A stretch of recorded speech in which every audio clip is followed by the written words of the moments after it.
Oğudun gecelerdi sen bilen yanımda kalsam, sevgilim saçların sıypap yemaylilen. Balgın mehrine çoyup ellerine koyup kısasım geliyor. Seni sevgilim.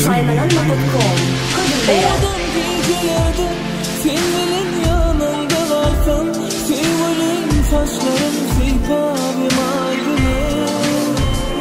Balgın mehrine çoyup ellerine koyup kısasım geliyor. Seni gözüm yumup bilmän ýerdene garaşan, ýene sesini eşmeýän howlukyan. On gijejek göwrände bagtken, sen aharyňam meni bagtlaýan. Gözüň gara bolsa-da men ömrümi ýagtaldyr. Badymy gattaldyr, baňa baryny apardyr, ol daglary gopardyr.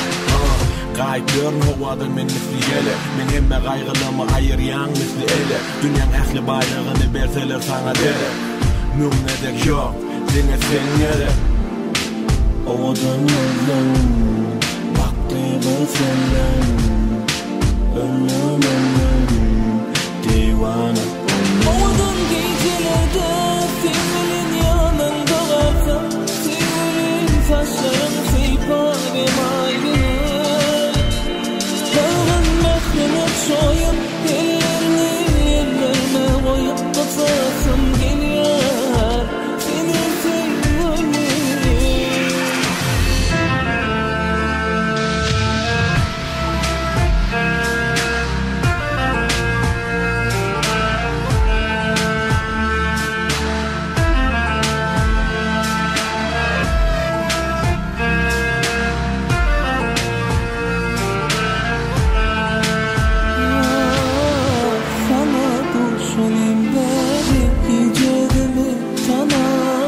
Sen keşfini görýän, başga zat görümo, bolmaňa ýar, sana intizar, anam mana, sensiz dünýädar.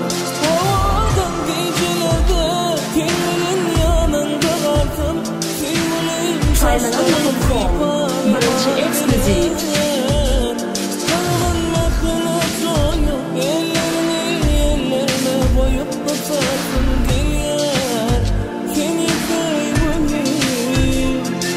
Oğudun gecelerde sen bilen yanımda kalsam, sevgilim saçların sıypap yemaylilen.